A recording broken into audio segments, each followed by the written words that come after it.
you know, I think it's just exciting to see a new adaptation and reach a wider audience. Do you think that, other than the setting, that there's something that's particularly British about it? Because for me, this is a completely, and not just the Hammer name, but beyond that, it's a completely British-style horror film. Do you agree or no? It is. It's also kind of Spanish, weirdly. We took a lot of influence from films like The Others and The Orphanage, which are both Spanish directors.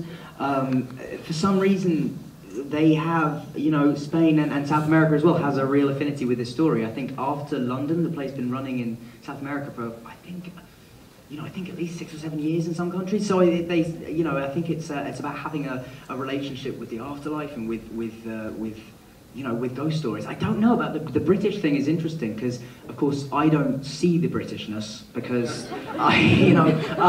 but yeah, I suppose it is, and particularly, as you said, with the Hammer name, you know, I think there are parts of this film that really are sort of a love note to the Hammer films of old, particularly when I say to Kieran, no, don't worry about it, I'll just work through the night. That sounds like a good idea, doesn't it? After Well, I also love the set decoration in this. This is really a question so much, but those wind-up Victorian children's toys, it's a wonder Victorian kids weren't scared half to death all the time. It really is, and actually I believe, I'm not mistaken in saying, that all of those toys belong to one woman.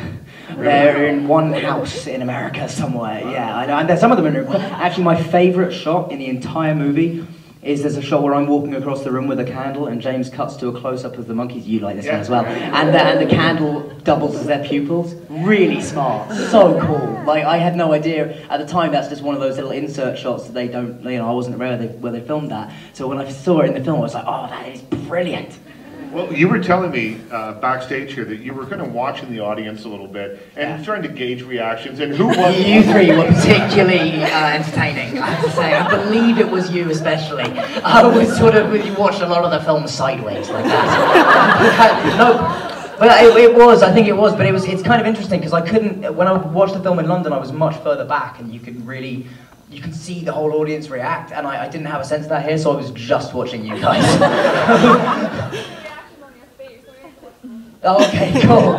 Yeah, no, I live it as well. You probably saw that. I go through the film as I'm doing it. Yes.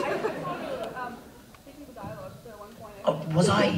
Well, here, let me say that so everyone can hear. Yeah. Oh no, I heard him say the lines once because I turned back and he was like, it was him on the screen and then it was him here saying the same dialogue. It was so hilarious. Are you sure you weren't hallucinating? Well, I do. Yeah, I do. I have a habit of doing that. I used to actually, when I was on the early days on Potter, I got told by Chris Columbus once, Dan, you're mouthing everybody else's lines when they say it to you. You have to stop that. Will Smith used to do that too. He'd learn the entire script. Yeah, and if you watch The Prince of Bel-Air, that show, The Fresh Prince of Bel-Air, you can see his lips moving while other people are talking. Really? Yeah, on the early shows. That's interesting. When we did Equus, Richard would occasionally go up on a bit of a speech, and I knew the whole thing because I'd heard it so many times, so he could, if he was ever in doubt, he could just sort of sidle up beside me and I'd whisper the next line. What parts of the movie, now that you've seen it a number of times, and obviously we're there for the filming, what parts of the movie are most effective for you? I think, I love the sequence in the middle, which has no dialogue. I mean, I find it really compelling and very, very scary. I think, you know, what James does brilliantly in this film is pace out the scares, and the gaps between them are kind of perfectly timed. I like that sequence. I like to watch the muddy sequence, just because I'm... What was that mud? What was that was equivalent to a kind of kids' TV show slime. Right. But brown and cold. That was a couple of days ago. I also had it in my head that I would look like, because any actor who is put in that situation where you've suddenly got a pit of mud and you're going to reappear from it, first thing I thought was, oh great, it's going to be like the shot in Apocalypse Now. You know?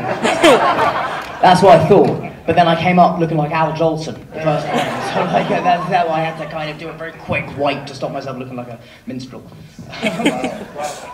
It's an effective shot. It's an effective scene. It is. I mean, that's what you keep. That's what you keep repeating to yourself as you're doing it. It's going to look great in the film. It's going to look great in the film. Those thoughts can kind of keep you warm. Tell me a little bit about shooting that long sequence in the middle where there's no dialogue. I assume it took a week to shoot, or maybe about more. 4 days. Yeah. And so tell me about just keeping up the energy, keeping up the idea, because the Potter films were paced differently. They're much different kind of thing. And this thing, you've got what would amount to, and I don't really know, probably a 20-minute sequence in the middle of the film where you're not speaking.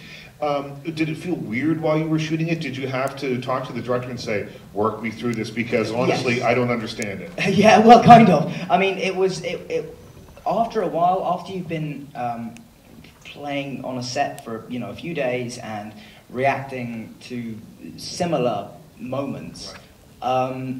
You do start to lose all track of what you're doing and what you look like. So it's at that moment that you turn to the director and say, look, are you getting what you need? Are you getting what you need to tell the story? Because I know that James, if we film a shot for a minute, he might only use 2 seconds of it. So it's about giving him all the necessary parts of the puzzle that he can actually then assemble it in the edit. So you just have to, I think it's just about kind of staying close to the director and just saying, look, are you getting what you need? Right. Was that shot in sequence in any way? Yeah, it was probably shot. That sequence was probably shot relatively in order, but they were also kind of I don't know. There's things with muddy footprints and things, right. So they had to be reset and doing. Yeah, so it wasn't completely in order, but probably more or less. How did you prepare for the role? I know I've heard that you went to see a bereavement counselor to sort of get a grip on Arthur's state of mind, but yeah. Sort of how did you immerse yourself in this? Well, I went to a bereavement counselor just to talk about the nature of loss, the nature of losing a loved one, particularly so young, and also the relationship that he would have with his child, given that his wife died during childbirth. And so I talked to her about that. I also read a couple of books on grief and the grieving process, just to, not that I will ever be able to fully imagine myself into the head of somebody who has lost somebody very dear to them, but it's just about giving yourself as much information as possible so that when you get on the set, hopefully that informs your choices and you don't really have to think about it too much. And so young too. I mean, the idea that his wife was probably 20.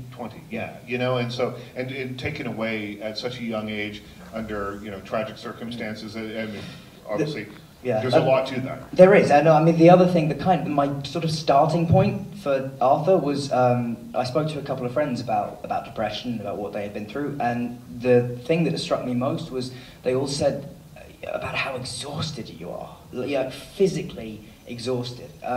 So that's kind of where I started from with Arthur, is just that, you assume that he starts from a place of complete physical and mental exhaustion, and that he's just putting one foot in front of the other in the hope that something will change.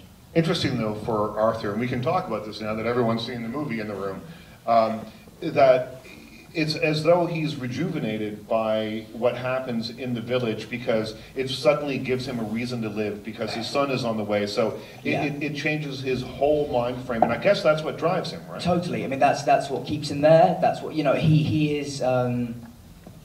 Until this happens, he has been the journey of Arthur through the film is one of somebody who is just a passive.